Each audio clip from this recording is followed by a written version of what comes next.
जी welcome welcome welcome. कैसे हो? बढ़िया। हाँ सर, बहुत बढ़िया। तो लीजिए गाइस, लास्ट क्लास में हमने डिस्कस कर लिया था बेटा अपने पास में कौन सा पार्ट।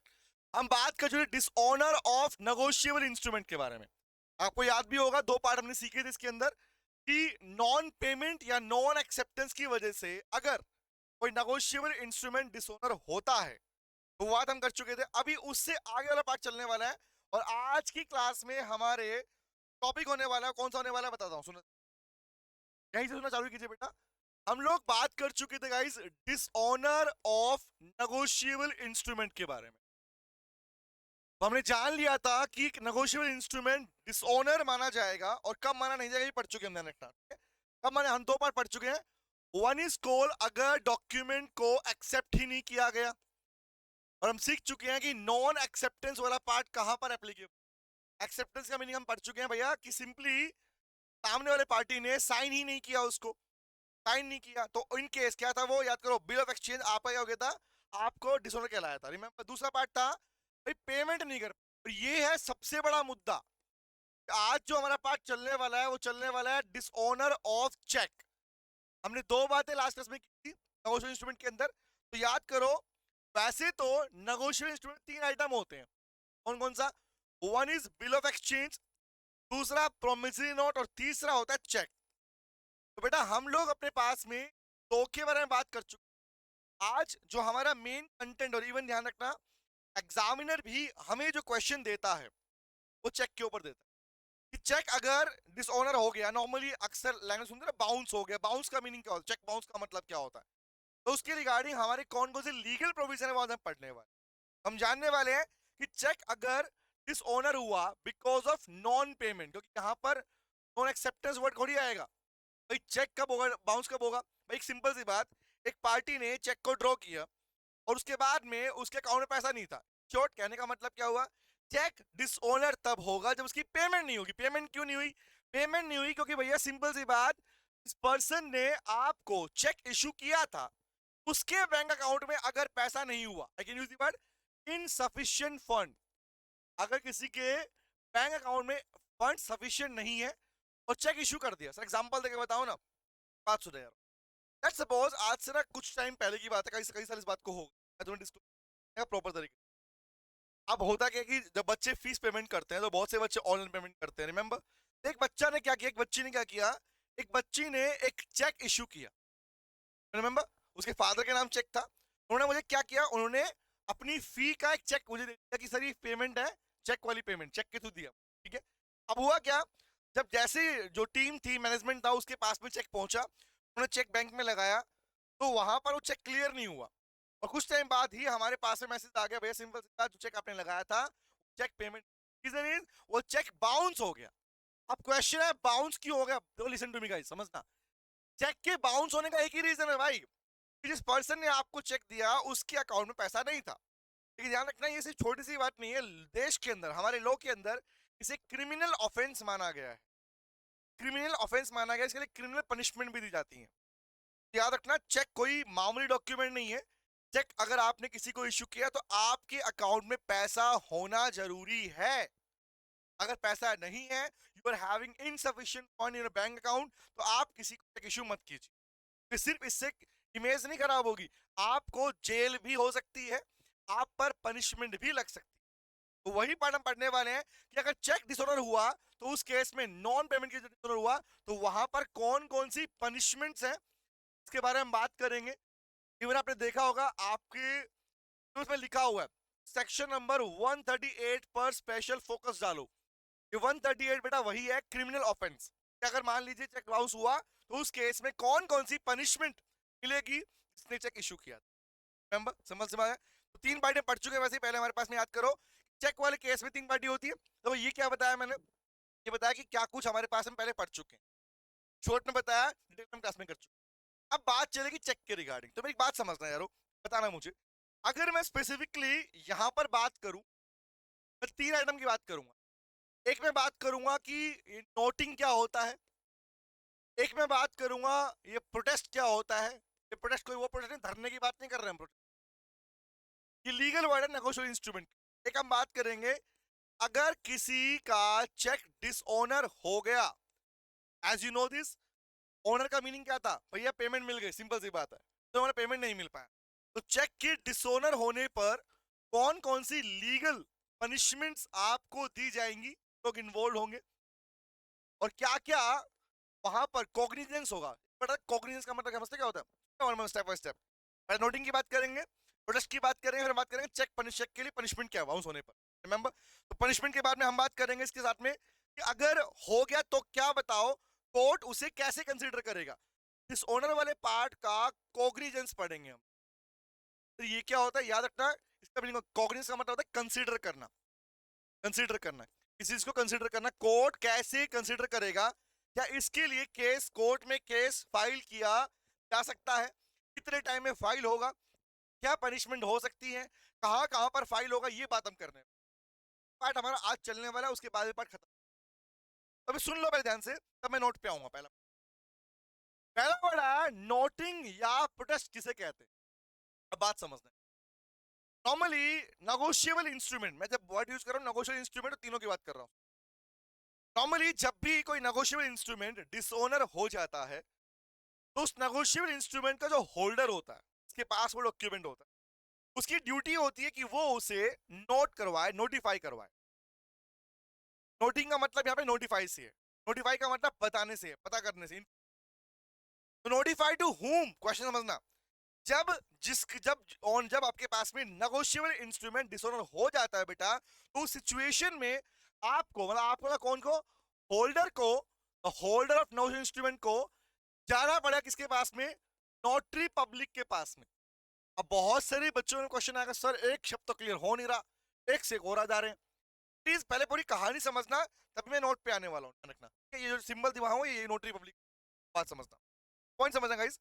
पहला वर्ड समझना, अगर कोई भी नेगोशिएबल इंस्ट्रूमेंट डिसऑनर हुआ, तो उस सिचुएशन में होल्डर मतलब जिसके पास डॉक्यूमेंट है, उसकी ड्यूटी है कि वो जाके नोटरी पब्लिक को बताए, इंफॉर्मेशन दे, भाई ये डिसऑनर हो चुका है। तो ये होता कौन है बेटा, सिंपल सी बात याद रखना, नोटरी पब्लिक वो पर्सन है, द पर्सन जिसके पास में अथॉरिटी है, the person who is authorise.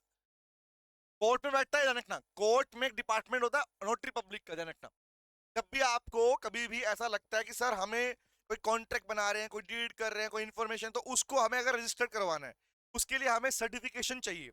मतलब इन शॉर्ट क्या बोल रहा हूँ, आपका कोई भी डॉक्यूमेंट अगर आप चाहते हो कि उसे बाद में आप लीगल कोर्ट में पेश कर सको, कोर्ट में यूज कर सको, तो उससे पहले आपको उसे नोटरी पब्लिक से सर्टिफाई करवाना पड़ता है।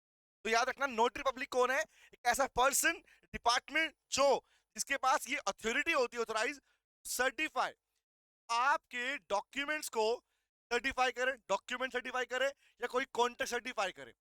सेम यहां पर भी अगर डिसऑनर हुआ, तो आपकी ड्यूटी, आप जाओगे नोटरी पब्लिक के पास में, बोलोगे भैया डिसऑनर हो गया, और वो उस डिसऑनर का सर्टिफिकेशन, उस डिसऑनर को सर्टिफाई करेगा कि हाँ मैंने इसे नोट कर लिया है, और उसके बाद में आप उस डॉक्यूमेंट को कोर्ट में यूज। तो इसी पूरे प्रोसेस को, ये होल्डर गया नोटरी पब्लिक के पास में, नोटरी पब्लिक ने सर्टिफाई किया उस डॉक्यूमेंट को, तो उसी प्रोसेस को बोलते हैं नोटिंग। क्या बोलते हैं, उसी प्रोसेस को बोलते हैं नोटिंग बोलते हैं।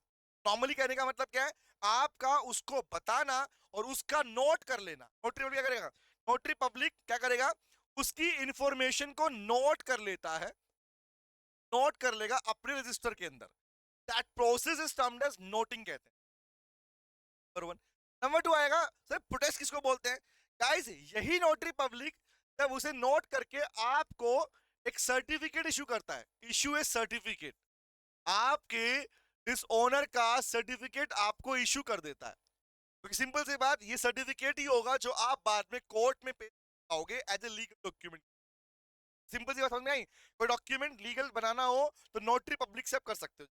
क्या होगा, या आपको एक सर्टिफिकेट देगा, उस सर्टिफिकेट प्रोवाइड करवाना ही कहलाता है मेरे लाल, प्रोटेस्ट कहलाता है। दो शब्द पहले भी आने वाले हमारे पास में, कि नेगोशिएबल इंस्ट्रूमेंट अगर डिसऑनर हुआ, तो नोटिंग और प्रोटेस्ट क्या होता है, मीनिंग क्लियर हो गया।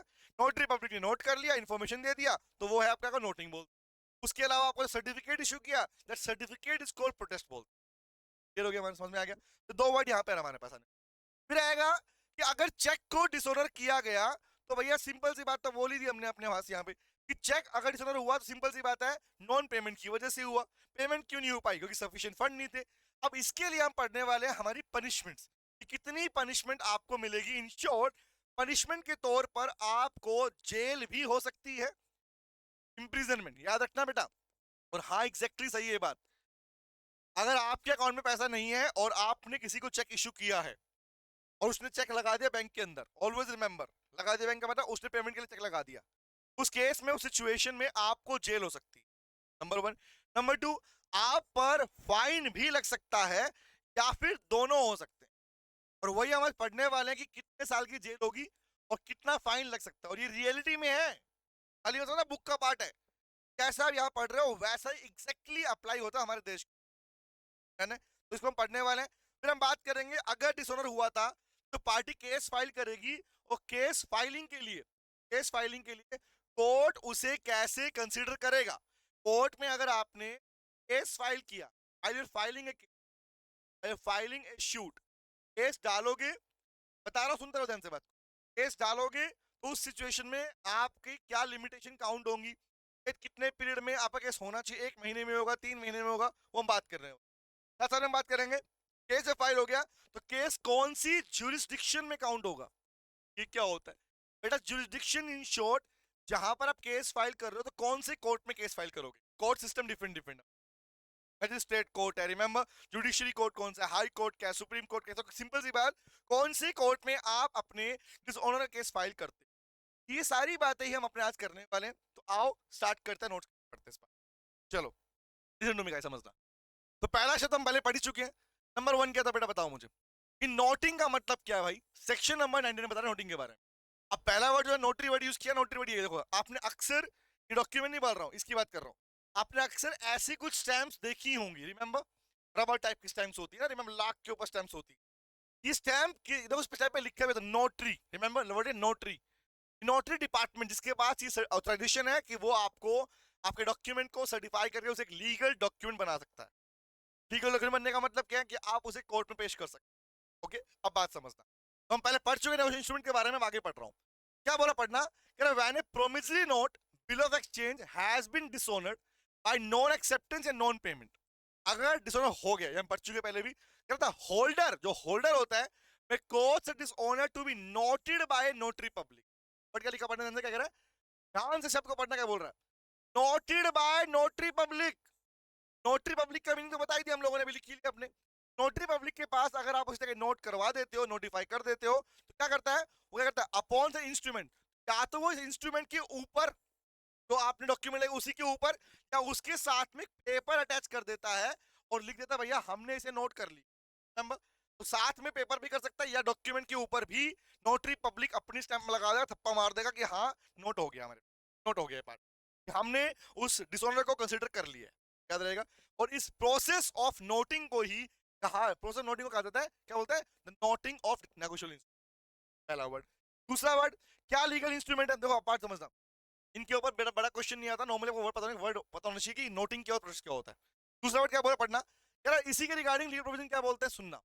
यार पहला point, such note must be made within a reasonable time after dishonour. Simple सी बात, क्या वर्ड बोला, रीजनेबल टाइम। अब रीजनेबल टाइम का मतलब क्या है, ये थोड़ी कि भैया अगर आज कोई नेगोशिएशन डिसऑनर हुआ अब 5 साल बाद जाऊंगा, ऐसे नहीं होता। नॉर्मली केसेस में आप, सिंपल सी बात, आपको केस फाइल करने का अधिकार है 1 महीने, तो आपके पास लिमिटेशन होती है टाइम की, कि आप रीजनेबल टाइम में अगर हो गया तो इंटीमेट करो इमीडिएट बेसिस के ऊपर जाके किसको, अपने नोटरी पब्लिक। याद आएगा। दूसरा वर्ड बोलूं अगर मैं, तो सिंपल सी क्या किया इसने, इसने या तो आपके नेगोशिएबल इंस्ट्रूमेंट पर ही लिख दिया, मेंबर साइन कर दिया कि हाँ नोट हो गया, या साथ में एक पेपर अटैच करके उस पे भी वो नोटिंग का पार्ट पूरा कर सकता। कौन करता है, नोटरी पब्लिक कर। तीसरी बात, must specify the date of dishonour. इस नोटिंग के ऊपर जिस दिन डिसओनर आपका इंस्ट्रूमेंट डिसओनर हुआ, वो डेट भी लिखी जाएगी, और डेट के साथ साथ में रीजन भी लिखना होता है। छोटे में बताता हूँ, सुनना ध्यान से। जब नोटरी पब्लिक आपके डिसओनर को नोट करता है तो वो उसके ऊपर किस दिन डिसऑनर हुआ वो डेट लिखेगा, और रीजन भी लिखेगा किस वजह से आपका नॉन पेमेंट की वजह से हुआ या नॉन एक्सेप्टेंस की। तो अगर नेगोशिएबल इंस्ट्रूमेंट आपका डिसऑनर हो रहा है तो किस वजह से हो रहा है वो भी वो मेंशन करता है। साथ साथ में अगर बोलूं कि अगर मान लीजिए नेगोशिएबल इंस्ट्रूमेंट का रीजन मेंशन नहीं है, तो सिंपल सी बात, जो होल्डर है जिसके पास इंस्ट्रूमेंट है वो उसे क्यों मान रहा है डिसऑनर, ये भी उसे मेंशन करना होगा।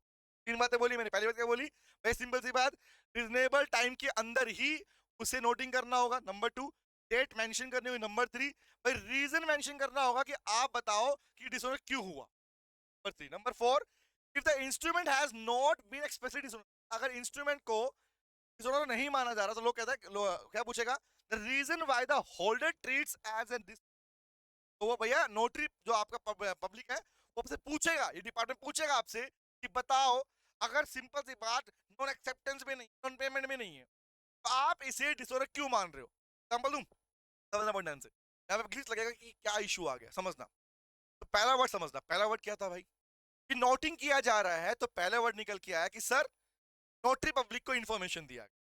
अब मान लो होल्डर कह रहा है अरे मेरे पैसा नहीं आएगा मुझे लगता है, तो तुझे लगता क्यों है, क्या तूने इंस्ट्रूमेंट के लिए पेमेंट के लिए अप्लाई किया, बोले नहीं किया, मुझे लगता है इसलिए पैसा नहीं है। लगने वाला केस यहाँ पर नोटरी आपका कंसिडर, वो मांगेगा रीजन कि व्हाई यू थिंक कि इंस्ट्रूमेंट आपके पास में डिसऑनर हुआ। तो ऑलवेज रिमेंबर, नेगोशिएबल इंस्ट्रूमेंट अगर डिसऑनर होता है तो उसकी रीजन दो लिखे हम लोगों ने, कौन सा, या तो नॉन एक्सेप्टेंस की वजह से या नॉन पेमेंट की वजह से। इन दोनों में से जो भी केस होगा वो नोटरी पब्लिक आपके इंस्ट्रूमेंट के ऊपर या साथ में पेपर अटैच कर देता है, और इसी पूरे प्रोसेस कहा जाता है नोटिंग ऑफ नेगो। बोलो बेटा क्लियर आगे point, noting of negotiation instrument, इसी को डन। आगे आता हूं, अगला क्या बोला हम लोगों ने, भैया प्रोटेस्ट क्या होता है। अब सुनना, सेक्शन नंबर 110 की बात करते हैं, 100 की बात करते हैं। 99 is about the noting, 100 is about the, मतलब क्या था, सिंपल सा मतलब बेटा, तो सर्टिफिकेट इशू किया जाता है, नोट कर लिया तो नोटिंग, वो सर्टिफिकेट इशू करता है नोटरी पब्लिक। पूरी बात में क्या लिखा है कि सिंपल सी बात, जब प्रोमिसरी नोट या बिल ऑफ एक्सचेंज डिसऑनर हो गया था, नॉन एक्सेप्टेंस या नॉन पेमेंट की, देखो यहां तक सुन, यहां तक लाइन एकदम सेम। आप चाहो लिख सकते हैं, the holder may within reasonable time such dishonour to be noted and certified. Noted किया तो बोलेंगे नोटिंग कहते हैं इसको, और जब आपके पास आपका नोटरी पब्लिक उसको सर्टिफाई कर देता है, इसी सर्टिफिकेशन को क्या टेस्ट कहा। जो रिपीट करता हूं, जो सर्टिफिकेट आपको हैंडओवर किया जाएगा नोटरी पब्लिक की तरफ से कि हाँ हमने इसे कंसीडर कर लिया है, आप इस सर्टिफिकेट को कर सकते हो केस फाइलिंग के लिए, दैट इज कॉल्ड, उसी को बेटा प्रोटेस्ट कहा जाता है। ये दो वर्ड है हमारे पास जो नेगोशिएशन इंस्ट्रूमेंट में आते हैं, और फुली क्लियर हो गया हो। इसमें ज्यादा डीप में जाने की रिक्वायरमेंट नहीं, जितना बताया वो मोर देन इनफ बताया आपको मैंने, इस तरह इसमें कोई भी रखने की आपको नहीं है ना गाइस। आगे बढ़ू, अब आता है मेन टॉपिक जिसका हमारा इंतजार, हमें इंतजार था, ये है मेन पार्ट, याद रखना। हम लोग पढ़ चुके हैं guys dishonour of negotiation instrument, जहां तीन इंस्ट्रूमेंट की बात आती है, बिल ऑफ एक्सचेंज और प्रोमिसरी नोट और चेक की बात। बिल ऑफ एक्सचेंज का डिसऑनर, प्रोमिसरी नोट का डिसऑनर हम पढ़ चुके हैं, अब चेक की बात, स्पेसिफिक चेक की बात आ रही है, और ये लिख लो इसके ऊपर, it is very very very very very very very very very important. तो मैंने अभी आपसे बात भी की थी, तूने क्या बात की थी, कि अगर कोई चेक डिसऑनर होता है तो उसके लिए क्रिमिनल ऑफेंस है। देश के अंदर चेक का डिसऑनर होना, बाउंस होना नॉर्मल बात नहीं है, इसे क्रिमिनल ऑफेंस काउंट किया गया है। और एज पर द भारतीय न्याय संहिता, सर क्या बोल रहे हो आप गाइस, पहले जो हम बोलते थे अपने पास में IPC, Indian penal code, remember हमारे देश में सीआरपीसी, आईपीसी, ये ना एक्ट चलते थे। अगर आपको पता हो तो अभी नाम बदल दिए, इंडियन एविडेंस एक्ट, रिमेंबर, इनके नाम बदल दिए गए, और ऐसे ही हमारे पास नाम बदला गया कि क्रिमिनल ऑफेंस के लिए अब बोलते हैं भारतीय न्याय संहिता। भारतीय न्याय संहिता के हिसाब से अब आपके पास में क्रिमिनल ऑफेंस उसी में कंसीडर किए जाएंगे, पहली बात। दूसरी बात, चेक अगर डिसऑनर होता है तो उस केस में आपको माफी नहीं, ध्यान रखना, कुछ लीगल प्रोविजन है जो जहां पे चेक की पनिशमेंट को डिफाइन करते हैं, कौन कौन से बात करता हूं। तो पहला वर्ड समझना भाई, सिंपल सी बात, पेमेंट नहीं थी, नंबर वन। नंबर टू, वो जो डिसओनर था, जो पेमेंट आपको मिल रही थी वो स्पेसिफिक डेट की पेमेंट के लिए, क्या बोल रहे हो प्लीज समझना गाइस, क्या बोल रहे हो, मैं इस बात को थोड़ा समझाता हूँ, क्लैरिफाई करता हूँ, मिल जाए दिखाता हूँ मैं। लेट्स सपोज गाइस मुझे मिल गया, ठीक है, लेट्स सपोज मैंने कहा भैया ये चेक है, सुनना ध्यान से बात को, मैंने कहा ये एक चेक है बेटा, चेक बना दूं इसका, पहले मैं चेक बना लेता हूँ, ठीक है, समझना ढंग से समझो, क्लैरिटी अच्छे से मिले आप लोगों को, ठीक है। अब कुछ पूछूंगा, गैस करना, स्टार्ट देख के बात करना। मैंने कहा बेटा एक चेक है, चेक बुक मैंने फाड़ दी अपनी चेक बुक और चेक तुम्हें नाम पे इशू कर रहा हूँ। पूरी कहानी सुनना और ताकि तुम्हें क्लैरिटी अच्छे से मिले। मैंने इस चेक बुक के ऊपर लिखा भैया इतने इस नाम से बंदे का चेक है, इतनी अमाउंट का चेक है, ये मेरे साइन हो गए। ठीक है, ये मेरे साइन हो गए, सुनना ध्यान से। अब क्या किया मैंने, सुनना, विजिबल हो रहा नहीं हो रहा, कोई दिक्कत नहीं, फोकस करो, आइडिया समझो क्या बोलना चाह रहा हूं। मैंने ये चेक आपके नाम पर इशू किया, मतलब आपका नाम लिखकर मैंने पेमेंट वगैरह लिख दिया और मैंने आपके नाम पे इशू कर दी। तो मैं आपके नाम पे इशू कर रहा हूं, इसका मतलब क्या हुआ? इसका मतलब भैया मुझे आपको पैसा देना था, इन शॉर्ट। कोई सामान लिया, कोई सर्विस लिया, या तुमसे कोई लोन लिया था, तुम्हें पैसा दे रहा हूं इन शॉर्ट। तो जब मैं तुम्हें अपना चेक दूंगा तो मैं कौन हुआ? मैं हुआ ड्रोवर। कौन हुआ? ड्रोवर। जो बैंक है वो बैंक कौन है? ड्रोई। और तुम कौन हो? पे, जिसको पैसा मिलने वाला पार्टी होती चेक के अंदर, पता है। अब तुम्हें चेक दिया, तुमने चेक बैंक में लगाया और बैंक ने बोला भैया सॉरी, नितिन सर के अकाउंट में पैसा नहीं है। मतलब बोला नॉन पेमेंट, भैया पैसा नहीं मिल पाएगा, सॉरी पैसा नहीं है इनके अकाउंट में। अब मुझे बताओ, तुम्हें मैंने पेमेंट के लिए एक इंस्ट्रूमेंट दिया दैट इज चेक, और बैंक तुम्हें मना कर दे रहा है पैसा नहीं है, तो इसे क्या बोलोगे? इसी को बोलते हैं dishonour of cheque by non payment या इन। तो पहली कंडीशन क्या बनती है? सेक्शन नंबर 138 डील करता है इसके बारे में कि चेक डिसऑनर हुआ तो क्यों हुआ? बोला हुआ क्योंकि अकाउंट में पैसा नहीं था, नंबर 1। नंबर 2, और क्या कंडीशन है? कंडीशन है भैया कि आपने वो चेक प्रेजेंट किया बैंक में। आप जानते हैं बेटा, चेक के ऊपर जो मैं डेट लिखूंगा, यहाँ पर चेक के ऊपर डेट लिखी जाती है। लेट्स सपोज मैंने यहाँ पे डेट लिख दी, तो भैया एग्जांपल के लिए 1 तारीख को, 1 जनवरी को मैंने चेक आपको इशू किया, तो 1 जनवरी से लेकर 3 महीने काउंट कर लो। आप ये बात जानते हैं अच्छे से, जरा सुन लो आज की बात में। चेक को बैंक में प्रेजेंट करने का टाइम पीरियड 3 महीने का होता है, तो 3 मंथ्स आपको दिए गए चेक को प्रेजेंट करने के लिए। तो नंबर 2 कंडीशन बनती है। पहला कंडीशन क्या है भाई? फंड आपका इनसफिशिएंट। सेकंड कंडीशन क्या कि आपने वो चेक 3 महीने के अंदर अंदर प्रेजेंट किया, नंबर 2। तीसरी कंडीशन क्या है कि वो चेक किसी ना किसी स्पेसिफिक डेट या लायबिलिटी को डिफाइन कर रहा हूं। मतलब अगर मैं आपको पेमेंट दे रहा हूं, यूनिक गिफ्ट के तौर पे दे रहा हूं, मेंबर नहीं, ध्यान से बात को, बड़ी काम की बात है। मैंने तुम्हें कुछ चेक दिया, ले बेटा चीज खा लियो, तो अगर पैसा नहीं हुआ तो यू कैन नॉट से डिसऑनर। तो डिसऑनर वाला कंडीशन तब एप्लीकेबल होता है जब आपको कोई लायबिलिटी मेरी साइड से बन रही हो, मुझे पेमेंट देनी हो, उस केस में ही आप उसे डिसऑनर ट्रीट करोगे। तो क्या बोला? सुनना ध्यान से बात को, 3 बातें सुनना, पहली बात समझना, बातें पढ़ना। तो पहला बात समझ रहा हूँ, समझाता हूँ, सुनने से लिखता हूँ इस पार्ट को, ठीक है? तो लिखो बेटा, एक बात मेरे साथ में नोट करो, नोटिंग करो। तो पहली बात भाई, कंडीशंस कौन सी हैं? नोट करो, the conditions of dishonour, the conditions of dishonour of cheque. एक चेक आपका डिसऑनर ट्रीट किया जाएगा, कब ट्रीट किया जाएगा? 3 कंडीशन लिखो। पहली कंडीशन, सबसे पहली कंडीशन लिखो, नोट करो, नंबर 1 लिखो। नंबर 1 क्या हुआ? डिसऑनर इज बिकॉज ऑफ, बोलेंगे क्या बोलेंगे? Because of insufficiency of fund. पैसा इनफ नहीं था कि चेक कर रहा किया जाएगा, इनसफिशिएंसी ऑफ फंड। आपके बैंक में इनफ फंड नहीं था जितने का चेक बना के दिया, नंबर 1।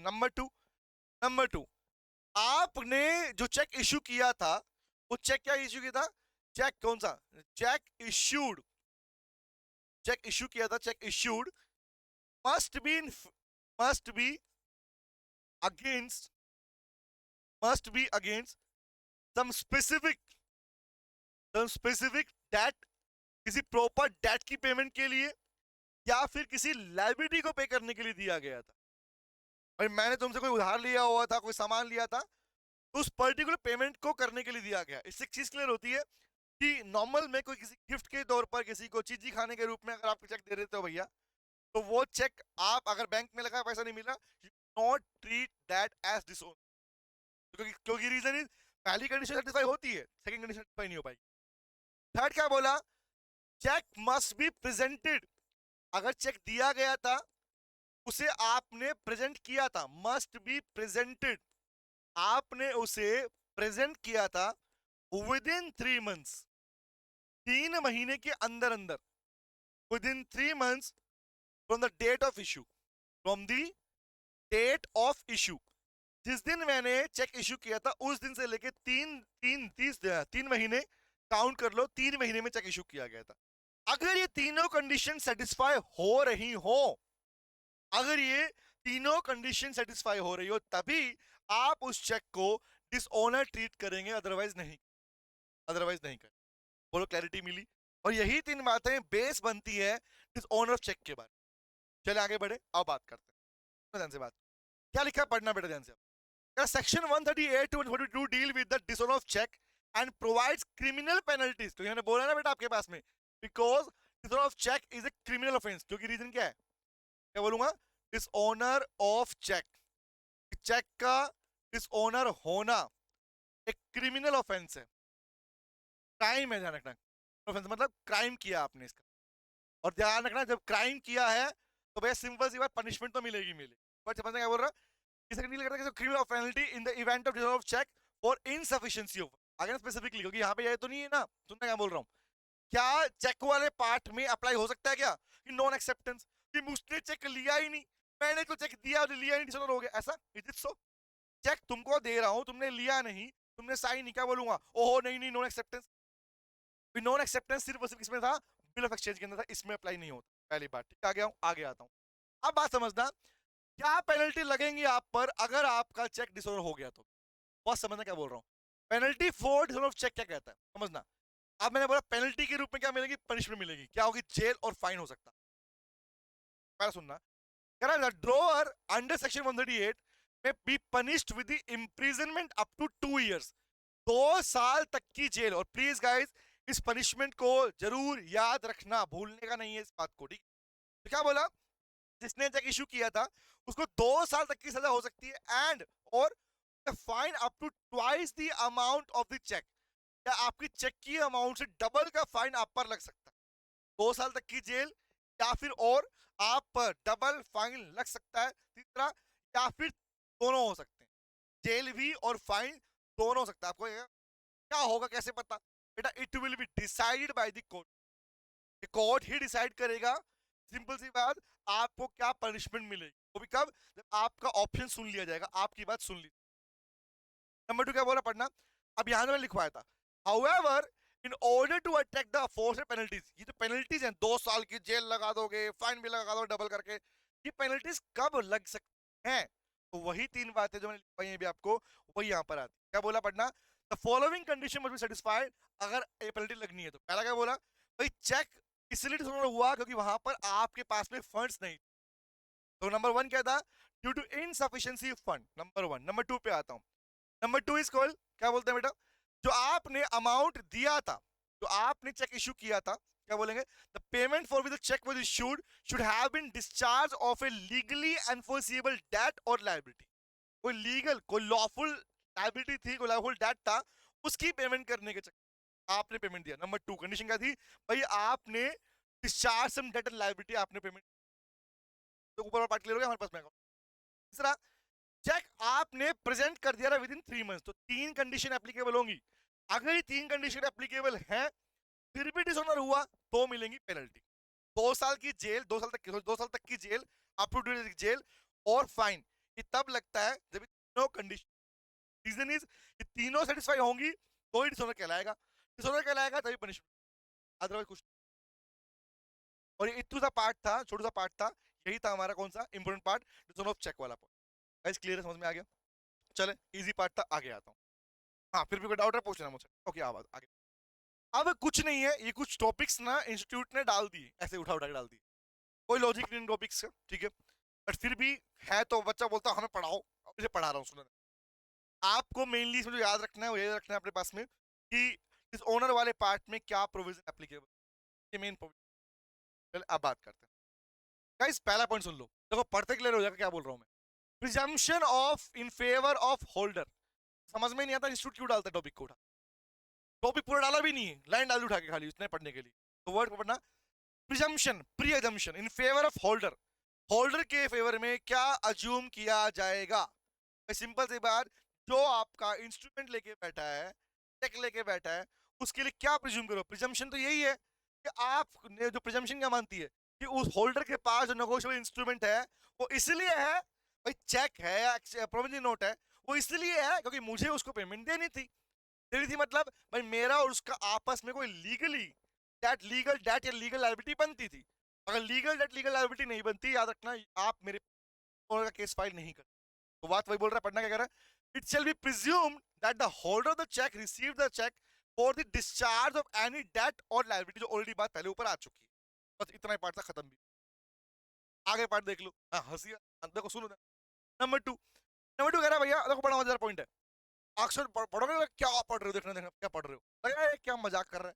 पढ़ना कह रहा है डिफेंस, बताओ डिफेंस विच में not be allowed any prosecution under section 130।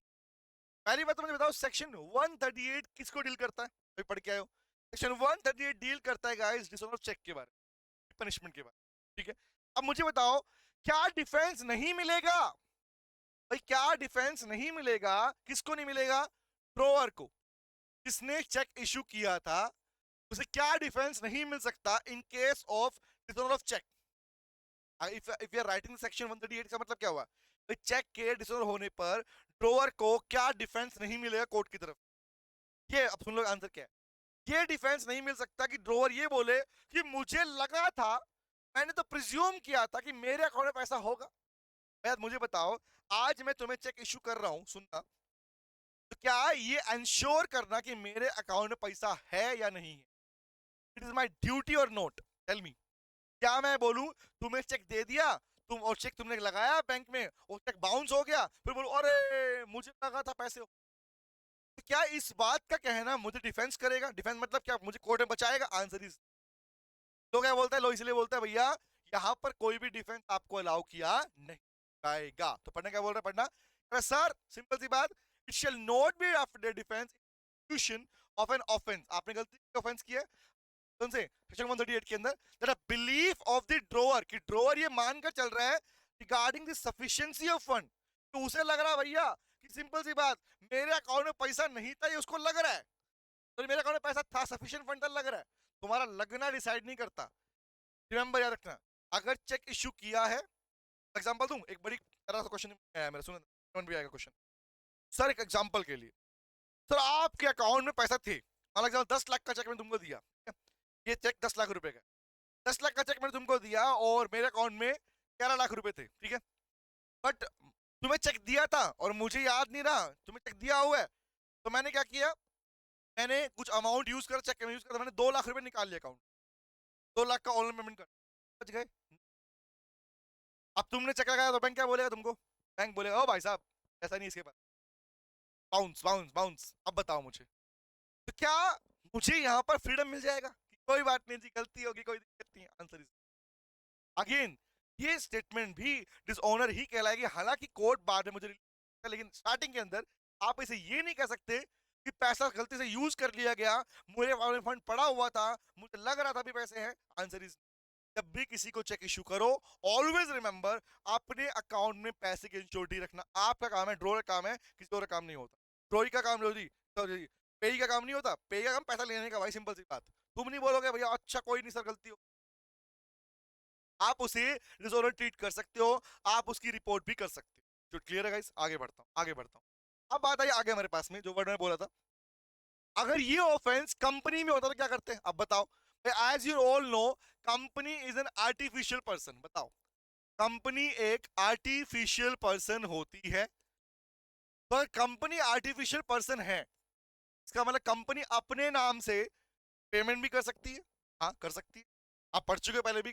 तो कंपनी अगर पेमेंट करती हो, चेक इशू कर रही है, तो मुझे बताओ इंडिविजुअल की बात तो समझ में आती है, मैंने चेक केस चेक दिया, तुमने केस डाल दिया मेरे, बट कंपनी के केस में कौन लायबल है बताना, ऑब्वियस वो सब लोग जो इन्वॉल्व है या कंपनी खुद। और why we are using the word company, company मतलब management of the company, always remember, अगर किसी स्पेसिफिक पर्सन का नाम नहीं किया गया, always remember the board of director is termed as management of company, वही लायबल होता है इस बात समझ क्या कह रहा है, पढ़ना कह रहा sir the person committing an offence in A company, जिसने ऑफेंस किया, जिसने गलती की कंपनी है, बोला एवरी पर्सन, हर व्यक्ति who at the time of offence, जो ऑफेंस हो रहा था, was committed, company shall be jointly liable for, always remember, company मतलब पूरा मैनेजमेंट, वो सारे लोग जो उस टाइम पर ऑफेंस के अंदर इन्वॉल्व थे, वो सब लोग लायबल हो। Sure, every officer who is in default will be held liable against the other party. तो बेसिकली क्वेश्चन है, इंडिविजुअल तो होते कंपनी लायबल होती। अब आया लास्ट पार्ट, सुन लो। मैंने पूछा आप लोगों से, कहा था ना, मैंने आपको दिखाया था कि भाई 3 पार्ट पढ़ने थे हमारे पास में, 1 2 3। तो फर्स्ट हो गया नोटिंग प्रोटेस्ट हो गया, चेक वाला पार्ट। अब आया कॉग्निजेंस ऑफ ऑफेंस। क्या होता है तो समझना, कॉग्निजेंस ऑफ ऑफेंस, रट्टा मत मारो, वर्ड सीख के पढ़ जाना। द वर्ड कॉग्निज मतलब होता है कंसीडर करना, ट्रीट करना, कैसे ट्रीट करो किसी बात को आप, इसे बोलते हैं कॉग्निजेंस, बोलते हैं कॉग्निजेंस। रिमेंबर, अगर आप प्रैक्टिकल देखो, द वर्ड कॉग्निजेंस मतलब किससे बना, रिकॉग्नाइज से बना है। कॉग्निजेंस मतलब किसी चीज को आप ध्यान दे रहे हो, कंसीडर कर रहे हो, नोट कर रहे हो अपने पास। किसकी बात, ऑफेंस मतलब क्या है? ऑफेंस का मतलब होता है बेटा कि अगर किसी ने कोई गलती कर दी, क्राइम कर दिया, तो वो ऑफेंस कहलाता है। कोई क्राइम करना ऑफेंस कहलाता है लैंग्वेज में। तो वर्ड आया कि अगर चेक का डिसऑनर होना एक क्रिमिनल ऑफेंस है, तो कोर्ट इसे कैसे ट्रीट करेगा, कोर्ट इसे कैसे ट्रीट करता है, वो बात पढ़ रहे हैं। तो वर्ड समझते हैं कहां से, क्या बोल रहा है पढ़ना ध्यान से। जैसे ऊपर वैसे टॉपिक ये भी हमारा टॉपिक है, आओ बड़ा छोटा सा टॉपिक है, पहला वर्ड समझना। तो वर्ड है कॉग्निजेंस, का मतलब क्या होता है बेटा, इट मींस कंसीडर करना। हिंदी में बोलते संज्ञान में लेना ना, संज्ञान, कि मेरे ध्यान में, नजर में आ गई बात है ना, करना। ऑफेंस मतलब क्या था भैया, आपने कोई क्राइम कर दिया, that is called criminal offence कर दिया। आपसे कोई गलती हो गई, आप गिल्टी हो, दोषी हो, ठीक है, अब सुनना है क्या, इसका भी नहीं करो, कंसीडर करना, नॉलेज होना, अवेयर करना, अवेयरनेस होना। मैंने लिख भी दिया नोट्स के अंदर प्रॉपर। अब बात समझना, तो क्या बोल रहा पढ़ना, कह रहा सर पहली बात तो कोर्ट में जब केस फाइल करोगे तो कहां केस फाइल करोगे, कितने समय में केस फाइल करोगे। मैं क्या बोल रहा हूं, चेक के डिसऑनर होने पर आप कहां पे केस फाइल करोगे, पनिशमेंट कितनी होगी, कौन सुनाएगा, क्या 2 साल ही होगी, उस कम भी हो सकती है, ये बात कर रहा हूं। अब बात सुनना, तो फर्स्ट बोलता है, सुनना, court shall take cognizance of any offence punishable under section 138। अगर 138 देखो, अक्सर लोग की बड़ी प्यारी बात होती है, तो जहां पर पूरे शब्द नहीं लिखता, लीगल लैंग्वेज जहां पे पूरे शब्द नहीं लिखती, वहां वो सेक्शन लिख देती। बुक्स की लैंग्वेज बता रहा हूं आपको मैं, बट आपको एक हैबिट बिल्डअप करनी है आज से कि जब भी कोई सेक्शन आता है तो राइट दी वर्ड कि वो किसके लिए सेक्शन आया, इससे तुम्हारा टॉपिक स्ट्रॉन्ग होता है हमेशा। तो 138 deals with the dishonour of cheque. तो कहता है भैया, कोर्ट इस ऑफेंस को कंसीडर करेगा जो पनिशेबल है इस सेक्शन के अंदर, 38 के अंदर, only if it is in the writing. अगर पहला कंडीशन क्या है, पहली कंडीशन है भैया, अगर वो ऑफेंस हुआ है उसका राइटिंग में होना जरूरी, जरूरी है, उसे बोला हुआ नहीं मानेंगे। अच्छा कि मैंने बोल दिया हाँ चेक हुआ, बट इस कोई भी प्रूफ क्या आया था, राइटिंग के पार्ट के लिए क्या आया था, सर्टिफिकेशन टेस्ट आया था हमारे, नोटरी पब्लिक से साइन करवा लो, सबमिट करवा।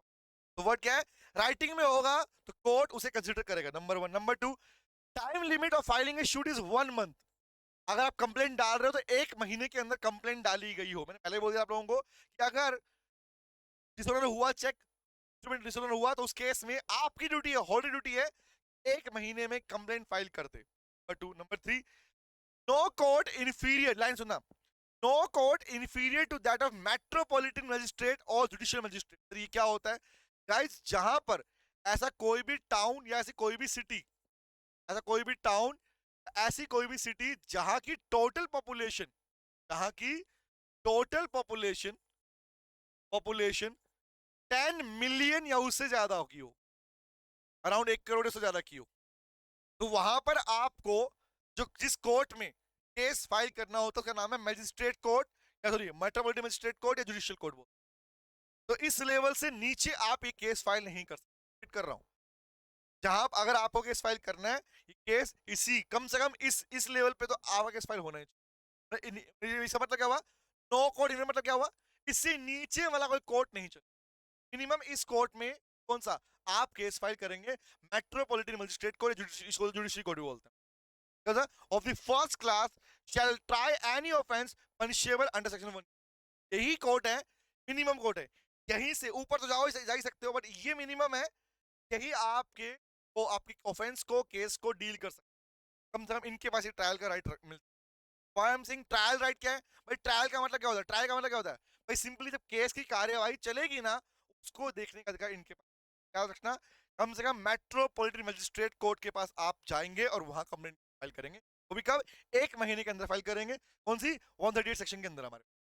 ठीक है, आगे आता हूँ, चलो आगे आया।